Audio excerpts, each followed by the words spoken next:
Hi, my name is Nicole Sprotte and I am mom of Jude and baby B. My husband and I have a healthy 4-year-old son named Caden and were diagnosed with unexplained secondary infertility while trying to conceive our second child. We had proceeded with IUI and were so thrilled to find out that we were expecting fraternal twins. At 9 weeks, we lost twin B, and those weeks of grief feel so distant as I was holding both gratitude and grief for my continued pregnancy and my loss. At 18 weeks, I was diagnosed with a chronic placental abruption. We knew that the days thereafter would be very tenuous, and I was terrified.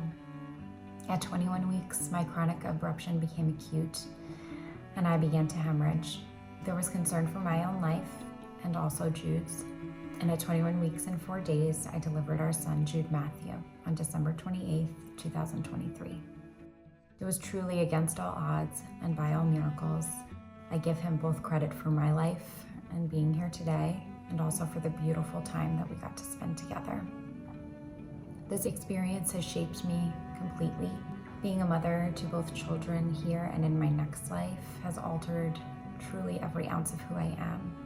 My priorities have changed and my boundaries have shifted. I try to mind my own heart and mind, which is something I've never been very good at before. I'm also so grateful to those who have shown up for my family in both big and small ways, but mostly in the everyday and of ensuring our well-being.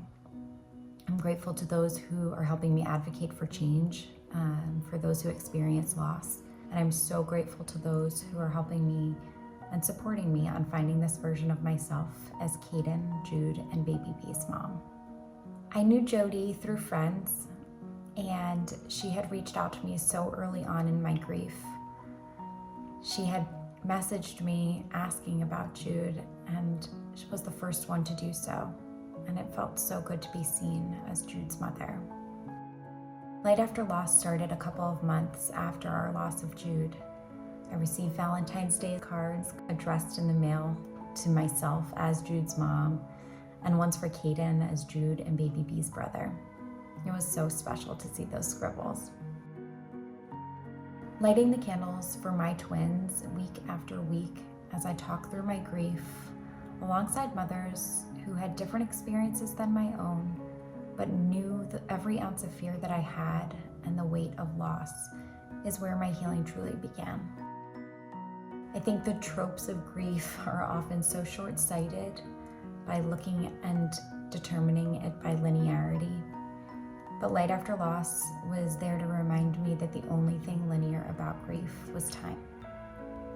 I had space for my feelings that I knew that I had and ones that I didn't even know that I would have. And I could feel them without judgment and with compassion and empathy in a place where mothers were doing the same thing with me. I can't thank Noelle's Light and Jody especially enough for encouraging me to write about my loss, who are reminding me that Jude's life is one of purpose and it's measured in such different metrics than pain, and to continue to hope with every ounce of light that I still have inside me that there's more next. Thank you immensely for all that you do for my family, for so many families, and I hope that we continue to show Noelle's light to every family who needs their love.